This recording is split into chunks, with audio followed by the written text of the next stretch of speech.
It has been an incredibly tough couple of months for our entire family.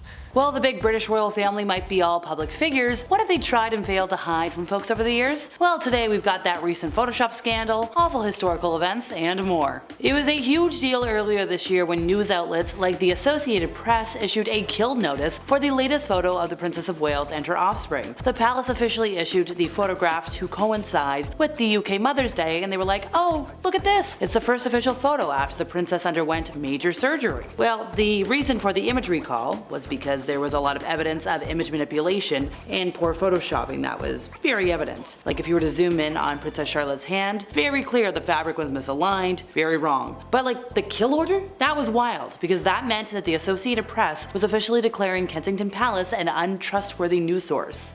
That's pretty wild. For all intents and purposes, King Charles's marriage to Camilla Parker Bowles has been a considerably less tragic affair than his union with Princess Diana, but as the history books tell us, just because the controversies are smaller doesn't mean that they don't exist. So now that Charles is officially king, Camilla's official title is Queen Consort, and in the event of her outliving him, it will be updated to Queen Camilla, the Dowager Queen. However, at one point on his own official website, Charles stated that her official title was allegedly supposed to be Princess Consort. Which, yeah, that's kind of cute, but it also can't be applied to the wife of a king in any circumstance. As a matter of fact, king or not, Charles simply doesn't have the power to alter her title in any way. She's Queen Consort, that's that. Now, this princess claim eventually disappeared from his website, because, well, it's not a thing, doesn't exist. According to him though, it was just like, oh, people don't ask about it.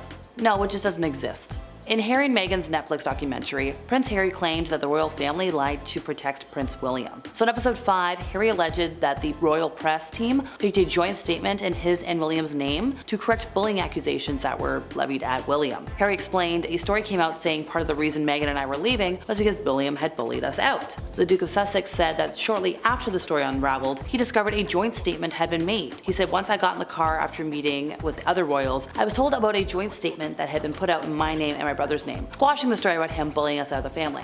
I couldn't believe it. Nobody had asked me. No one had asked my permission to put out a statement like that. In hindsight, the marriage of now King Charles and Princess Diana was very much not a happy, loving union. However, according to news sources, before things fell apart and they filed for divorce, the public believed for a long time that the union was a fairy tale romance of the highest order. But little did the world, and initially Diana, know about Charles' affection for Camilla. Now, the princess did find out about these true feelings well before the world did, thanks to multiple incidents that made Diana suspect that something was going on between the two. And it probably didn't exactly help that Charles seemed to display significantly less affection for Diana. When their engagement was announced in 1981, a journalist asked, oh hey, are you in love? Diana was like, oh, of course. And Charles was like, oh, whatever love means. Ouch. And finally for today, Prince Harry and Meghan sent shockwaves around the world when they sat down for a bombshell interview with Oprah Winfrey about life inside the royal family. Now, it's been 3 years since that interview, and there's actually been a couple of these claims that have changed over the years, with a lot of folks accusing the couple of lying during that chat.